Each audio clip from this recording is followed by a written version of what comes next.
Good morning दोस्तों। आज Nifty की वीकली एक्सपायरी है और बात कर लेते हैं एक्सपायरी कहाँ हो सकती है।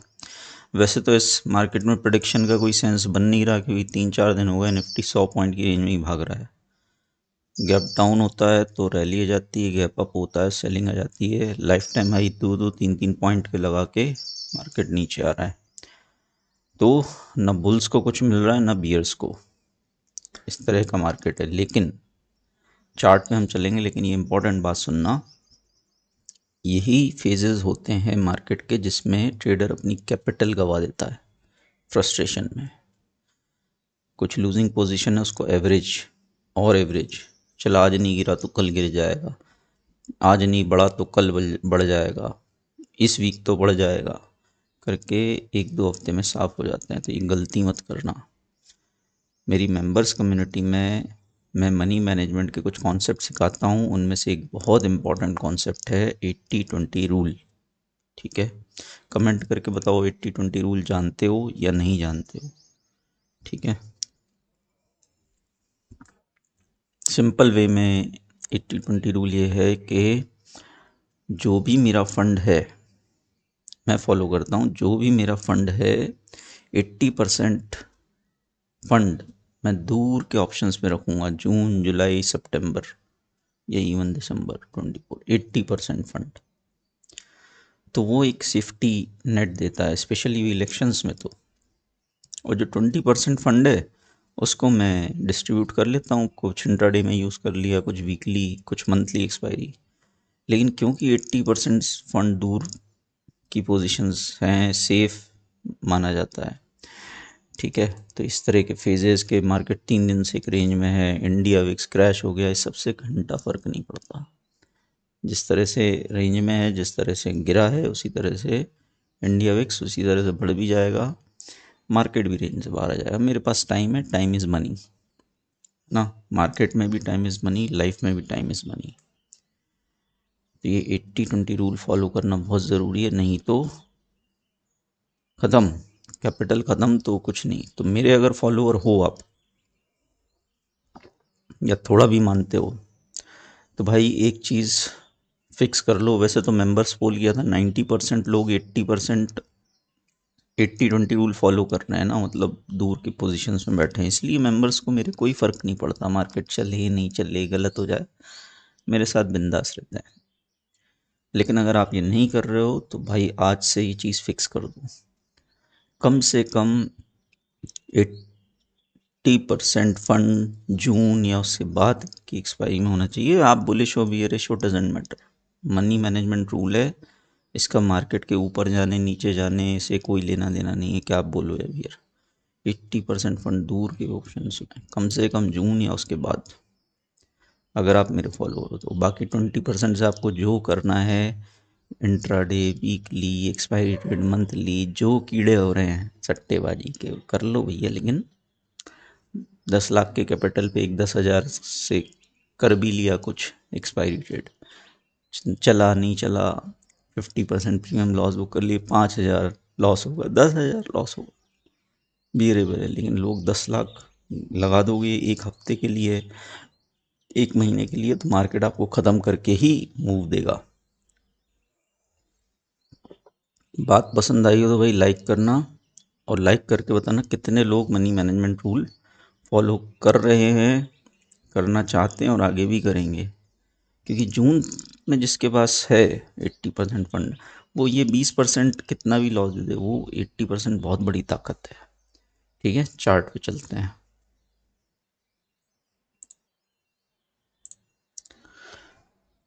तो भाई ऐसी कुछ हालत है निफ्टी की कि यहाँ पे कोई प्रेडिक्शन का कोई सेंस नहीं बन रहा है, बिल्कुल रेंज में है ना। और इंडिया विक्स रोज़ रोज़ गिर रहा है। ठीक है, मार्केट अगर गैप अप हो रहा है, ये तो मार्केट अगर रैली कर रहा है तो तुरंत सेलिंग आ जाती है बहुत तेज़। गैप अप कर रहा है तो सेलिंग आ जाती है। गैप डाउन कर रहा है तो बाइंग आ जाती है। और वो जो बाइंग आती है वो भी टिकती नहीं है, फिर से सेलिंग आ जाती है। मतलब कुल मिला के दोनों तरफ कट रहे हैं, है ना। मोमेंटम देखो आप, डेड, ज़ीरो, ना ऊपर ना नीचे। तो जो भी है स्टिक टू द बेसिक्स। हमको ऐसा ही तो नहीं रहेगा ना मार्केट हमेशा।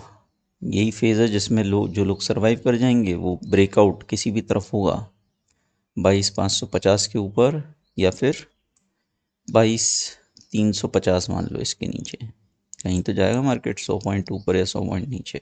आज एक्सपायरी हो सकता है आज चला जाए। ये तो मार्केट तैयारी कर रहा है सबको बाहर करके और फिर एक डायरेक्शनल मूव देने का। इंडिया विक्स का मैंने देखा है, जब भी इस तरह से गिरता है एक तरफ तो एक बड़ा डायरेक्शनल मूव आना होता है। देखो बिग प्लेयर्स को फ़ायदे होते हैं सस्ते इंडिया विक्स के, हेजिंग सस्ती मिल जाती है, दूर के ऑप्शंस जो वो बहुत जम के ट्रेड करते हैं पार मंथ्स के वो सस्ते मिल जाते हैं, है ना। इलेक्शन से बेहतरीन टाइम क्या होगा। देख लेते हैं निफ्टी क्या कर सकता है। देखो कल सेलिंग आई थी सेकेंड हाफ में 22,520, बिल्कुल देखो लाइफ टाइम हाई से 6 पॉइंट दूर और 100 पॉइंट गिर गया वहाँ से। अब आज अपने को गिफ्ट निफ्टी देखते हुए लग रहा है कि मार्केट गैप अप ओपन हुआ है ना 50-60 पॉइंट, 22,480-500 के आसपास। ठीक है, अब अगर हम ट्रेडिशन देखें तो गैप अप अगर होता है मार्केट तो सेलिंग आ जाती है, या गैप अप होता है तो रेंज बाउंड हो जाता है ना। तो दो चीज़ें हो सकती हैं आज के, गैप अप ओपन हो और रेंज में फंस जाए मार्केट, इसके चांसेस ठीक ठाक हैं क्योंकि 2-3 एक्सपायरी इन्होंने लपेट दी है रेंज में, तो एक और लपेट सकते हैं। और कहीं कुछ मूवमेंट भी नहीं है, यूएस फ्यूचर जहाँ थे वहीं हैं, यूएस मार्केट वहीं है जापान वगैरह हल्के फुल्के बुलिश ही हैं, है ना। थोड़े थोड़े फ्लैटिश ही हैं, वो बुलिश भी क्या बोलूँ। गोल्ड जरूर $2300 क्रॉस कर दिया, डॉलर इंडेक्स गिर गया है ना। बिक्स भी थोड़े बहुत नीचे आए हैं। मेरी कॉफ़ी ठंडी हो जाती है यार कोई नहीं, मल्टीटास्किंग करता ही रहता हूँ मैं हर टाइम। ठीक है, तो ये है। और ये ज़रूर एक फैक्टर है कि एचडीएफसी बैंक कल यूएस मार्केट में अच्छा खासा गिरा है ना। गैप अप ओपन हुआ था लेकिन दिन भर गिरता ही रहा, तो यूएस मार्केट की रैली में कुछ खास इसने पार्टिसिपेट किया नहीं। Same with ICC bank, gap down हुआ और बाउंस कर नहीं पाया। तो आज चांसेस अच्छे खासे हैं कि बैंक निफ्टी गिरे, कि बैंक निफ्टी कल रेंज में रखा है ना, बल्कि थोड़ा सा ग्रीन में ही। तो बैंक निफ्टी और हो यही रहा है, फिर निफ्टी की एक्सपायरी निकली, एक्सपायरी के दिन रेंज में, अगले दिन मूव। तो बैंक निफ्टी की निकली है तो हो सकता है अगले दिन move. Same mid cap Nifty का था, मंडे को एक्सपायरी थी, मूव आया ट्यूसडे को। तो ये कुछ इस तरह से चल रहा है। रिलायंस भी लंदन स्टॉक एक्सचेंज में रेड में था। ठीक है, यूएस बैंक ½ % डाउन थे, डाउ जोन्स ने फिर भी रेड ही क्लोजिंग दी। तो अंडरटोन देखें ग्लोबल मार्केट की तो फ्लैट टू बेयरिश ही है। पिछले कुछ दिनों का ऊपर बढ़ा है, इसके बारे में अभी बात नहीं कर रहा, लंबा होगा वीडियो। विक्स माइनस वी विक्स पे मैंने वीडियो बनाया है, नहीं देखा तो देख लेना वीडियो सेक्शन में जाके, बहुत इंपॉर्टेंट है वो भी। ये अनइन्वर्ट होता जा रहा है, ये 0.4 था 0.3 आ गया। आज बिटकॉइन रेड है ना। और ये सब जब तक इन्वीडिया नहीं गिरता तब तक तो बड़े फॉल तो भूल ही जाओ। तो मेरा प्रेडिक्शन क्या है, अब निफ्टी के में अपन तमाम इंडिकेटर्स देख सकते हैं बट कोई सेंस नहीं है यार अभी। एक एक चीज़ देख लेते हैं, एक तो मोमेंटम ज़ीरो आ गया है, ज़ीरो पे ज़्यादा दिन टिकता नहीं है, यहाँ पे ज़ीरो के आसपास ही है कई दिनों से, है ना। ज़ीरो के आसपास ज़्यादा, इसको ओवरली पे देखते हैं। ठीक है, ज़ीरो के आसपास देखो टिकता नहीं, या तो शूट अप करता है या डाउन, है ना। ये इतने दिन टिक गया, यही बड़ी बात है। तो मूव तो आने वाला है ना, मूव तो आने वाला है। एक बार एडीएक्स भी देख लेते हैं। एडीएक्स भी देखो आप, एकदम 14 के आसपास आ गया है ना। और यहीं 14 जब भी आता है मूव आता है, देखो आवरली पे ऊपर की तरफ आया था, यहाँ 14 15 आ गया था एडीएक्स, मूव नीचे की तरफ आया। तो मार्केट एकदम पॉइज्ड है बहुत शानदार मूव देने के लिए, है ना। बस ये है कि तो उसके पहले साफ कर देगा। यहाँ 12-13 आ गया था, है ना। देखो ऊपर का मूव आया था। आज एक्सपायरी है, मुझे लग रहा है आज ही मूव आ जाएगा। बस यही है कि मैं जो वीडियो बना रहा हूँ ना, तो इसमें कोई सट्टा खेल ले, इसलिए भैया मैं फिर से बोल रहा हूँ 80-20 रूल, है ना। ये देखो यहाँ पे 17 वगैरह आया था, ये अच्छा फॉल। तो एकदम सही जगह पर है। मोमेंटम इंडिकेटर्स एकदम मोमेंटम डेड हैं और यहीं से ही पिकअप करते हैं, चाहे मोमेंटम इंडिकेटर हो या ADX हो। ठीक है, तो एक्सपायरी है, बिल्कुल मूव आ सकता है। और जिस तरह से बुल्स के इमोशंस के साथ खिलवाड़ हो रहा है, न्यू हाइज लगे 2 पॉइंट से 3 पॉइंट से, फिर नीचे, फिर लगने वाले थे लेकिन नहीं लगे, हसरतें अधूरी रह गई। तो चांसेस आर डिसेंट, है ना, कि निफ्टी गैप अप ओपन तो हो, जो कि ये दिखा रहा है 50-60 पॉइंट, लेकिन वहाँ सेलिंग आ जाए। रिलायंस, अपने IT स्टॉक्स, है ना, HDFC बैंक हम देख ही रहे हैं, ICICI बैंक, HDFC बैंक का चार्ट देख लेते हैं। यार वीडियो में लंबा करना नहीं चाहता, लेकिन मार्केट के बारे में बात करो तो फिर लंबी हो ही जाती है। HDFC बैंक का देखो आप, बिल्कुल यहीं पर रेजिस्टेंस ले रहा है, इसको शॉर्ट टर्म में भी देखो डबल टॉप जैसा कुछ बना रहा है ना। यहाँ पर यहीं से घूमा है पहले भी, और अभी भी यहीं से घूम रहा है, और ये लॉन्ग टर्म टाइम फ्रेम पे भी ये रेजिस्टेंस है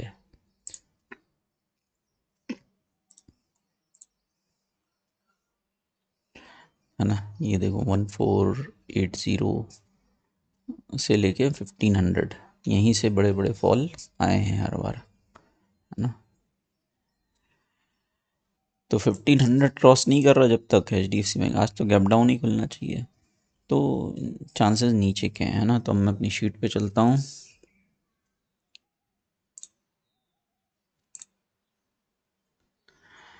ठीक है, तो क्या प्रोबेबिलिटी हो सकती है ये देख लेते हैं। आज है भाई साहब 4 अप्रैल, और एक्सपायरी है निफ्टी की। बुलिश प्रोबेबिलिटी, क्योंकि अपन गैप अप होंगे लेकिन लाइफ टाइम हाई के पास होंगे, तो चांसेस तो हैं कि लाइफ टाइम हाई क्रॉस कर दे, 22,580, 22,600 तक जाए, है ना। कि ब्रेकआउट के लिए बहुत लोग ट्रेड करते हैं, वहाँ से शार्प रिवर्सल आए तो गैप अप होगा, वो ठीक है। एक झटका ऊपर का आ सकता है फर्स्ट हाफ में, उसके बाद भले ही सेलिंग आए। तो मैं बुलिश प्रोबेबिलिटी 20% ही दे रहा हूँ। अगर गैप डाउन होता तो शायद मैं बुलिश प्रोबेबिलिटी 30 कर देता या 40 कर देता। रेंज बाउंड की प्रोबेबिलिटी भी अच्छी खासी रहेंगी जिस हिसाब से मार्केट चल रहा है, लेकिन क्योंकि मोमेंटम इंडिकेटर्स एकदम डाउन है, ठीक है, तो रेंज बाउंड की प्रोबेबिलिटी हो सकता है एक दिन और डाउन रहे, इतने दिन से डाउन है तो रेंज बाउंड की प्रोबेबिलिटी मैं थोड़ी सी बुलिश से ज़्यादा दे रहा हूँ। गैप अप ओपन हो वहीं घूमता रहे, कॉल पुट 0। बियर प्रोबेबिलिटी है गैप अप के बाद सेलिंग आ जाए, है ना। ये आप 50% से ज़्यादा ही है ना, तो ये 55%। तो व्यू क्या है भैया, व्यू अब दो चीज़ें हो सकती हैं, या तो गैप अप खुलने के बाद नया हाई लगा है 22,580, 560, तो बिल्कुल मतलब ये तो बेस्ट ट्रेड होगा अगर ये मौका मिल जाए, नेट शॉर्ट ऑन बाउंस। अगर 22,580, 22,600 आता है, मैं करूँगा ये पर्सनली। गैप अप ओपन होगा, हल्की फुल्की नेट शॉर्ट पोजीशन बनाऊंगा आज की एक्सपायरी की, है ना। कुछ कॉल्स तो लेता ही हूँ मैं पुट्स के साथ। अगर 22,600 आता है आज, तो मैं कॉल्स से निकल के वहाँ पे उसी पैसे से, कॉल्स के प्रॉफिट से, एक्सपायरी की रिवर्स पोजीशन बना लूँगा, है ना। तो नेट शॉर्ट का व्यू तो डेफिनेटली रहेगा। मार्केट रेंज में है लेकिन पूरे टाइम रहेगा नहीं, है ना। तो ये फेजेस में करूँगा मैं। नेट शॉर्ट बाउंस हो जाए तो अच्छा है, ठीक है। आई थिंक और कोई दूसरा व्यू तो बनता नहीं है यहाँ पे, बहुत ज़्यादा बुलिश जाने का मतलब है नहीं, ठीक है। तो ये है और देखेंगे क्या होता है ना। कल की बैंक निफ्टी का यही था कि बस जो गैप डाउन हुआ था है ना, जिस तरह से ग्लोबल मार्केट ट्रेंड में थे, तो जो पोजिशनल पुट्स थे जो परसों कैरी किए थे वो सीधा डबल ओपन हुए, वो प्रॉफिट में थे। और व्यू क्या था, नेट शॉर्ट ऑन बाउंस, तो बाउंस पे शॉर्ट किया 47,500, लेकिन मार्केट रेंज में ही था, तो इंट्राडे में लॉस हुआ है ना। ये देखते हैं क्या होता है। मैं बस इतना बोल रहा हूँ कि ये इससे मतलब नहीं है फेल हुआ सक्सेस हो गया है। मैं ये चाहता हूँ सक्सेस हो तो बहुत बड़ा सक्सेस हो। सक्सेस तो ये भी व्यू रहा था फिर निफ्टी का, मार्केट नीचे आया था लेकिन इंडिया विक्स ने सपोर्ट ही नहीं किया, सारे ऑप्शंस क्रैश हो गए, कोई प्रॉफिट नहीं हुआ। सक्सेस हो तो बड़ा प्रॉफिट हो, ऐसे मार्केट मूव देगा तो होंगे। कब तक रहेगा रेंज में, देगा ही देगा। ठीक है, देखते हैं आज कैसी होती है एक्सपायरी, क्योंकि हम लाइफ टाइम हाई के पास हैं, चांसेस तो अच्छे हैं कि एक्शन रहे मार्केट में। मिलते हैं भाई नेक्स्ट वीडियो में। 80-20 रूल प्लीज़, है ना, मतलब क्या बोलूँ मैं, 10 बार भी बोलूँ तो कम है। मैं चाहता हूँ भैया जून तक सब के पास कुछ ना कुछ हो position, depending on your own view. मैं नहीं बोल रहा आप बायर रहो सेलर रहो, I don't give any advice और रिकमेंडेशन, लेकिन जून में कुछ ना कुछ पैसा हो, क्योंकि 11 पर है विक्स, 20-25 हो गया तो ऑप्शंस तो खड़े खड़े डबल ट्रिपल हो जाएंगे इररिस्पेक्टिव ऑफ निफ्टी प्राइस। तो जून में तो पोजीशंस होना ही चाहिए। ठीक है, पूरा पैसा अगर वीकली मंथली में लगा रहे हो भाई साहब, कुछ नहीं करोगे, ज़िंदगी भर रोना धोना चालू रहेगा, है ना। तो वो वीक लोगों की कैटेगरी में मत जाओ कि लॉस होने पर रोने लगते हैं। सेंसिबली काम करो, लॉस होते हैं लेकिन कंट्रोल रहे, आपका कंट्रोल रहे अपने लॉस पर, है ना, तो ठीक रहता है, कोई दिक्कत नहीं है। तो बिजनेस है, यहाँ प्रॉफिट भी है लॉस भी है, लेकिन कंट्रोल तो रखो। ठीक है, जून में है पोजीशन, क्या फ़र्क पड़ता है, बताओ भाई। कल लाइव में बात कर रहा था मैं, मतलब बहुत लोग बोल रहे हैं कि सर हम देखते भी नहीं है मार्केट, क्या करें इंडिया विक्स देख के, बहुत टाइम है जून में, रेंज वेंज में हम क्या करें, क्या करना। हमें पता है जो मुंह आना है बड़ा जून में आ जाएगा। मार्केट तो खूब बुलिश रहा है, कोई दिक्कत नहीं है, जब बियर की बारी आएगी तो हम बना लेंगे। इतना रिलैक्स रहें, एकदम चिल। तो ऐसे होना चाहिए ट्रेडिंग, एंग्जाइटी नहीं, है ना। एंग्जाइटी तब होती है जब वीकली में सारी पोजीशन हो, है ना, मंथली में सारी पोजीशन हो। तो भैया कर लो, सारे कीड़े शांत करो, लेकिन कैपिटल का 20% से भी कम होना चाहिए शॉर्ट टर्म ट्रेड्स, 80% सेफ होना चाहिए दूर के ऑप्शन। ठीक है, वीडियो क्लोज करता हूँ। मिलते हैं मेंबर्स कम्युनिटी में, 9 बजे पोस्ट करूँगा, और सब लोग मेंबरशिप में ज़रूर रहो एटलीस्ट 30 जून तक, है ना। जो लोग 30 जून तक हैं मेरे साथ, उनको मैं अपने एलीट ग्रुप में ऐड कर रहा हूँ धीरे धीरे, थोड़ा बात करके। एक एक बंदा क्रीम, बिल्कुल अच्छा ट्रेडर, अच्छा इंसान, है ना, और लाइफ टाइम रहेगा मेरे साथ। बाकी मार्केट देगा, कैपिटल बड़ा बना देगा, तो फिर तो वो बड़े बड़े प्लान्स का हिस्सा रहेंगे ही। ठीक है, मिलते हैं नेक्स्ट वीडियो में।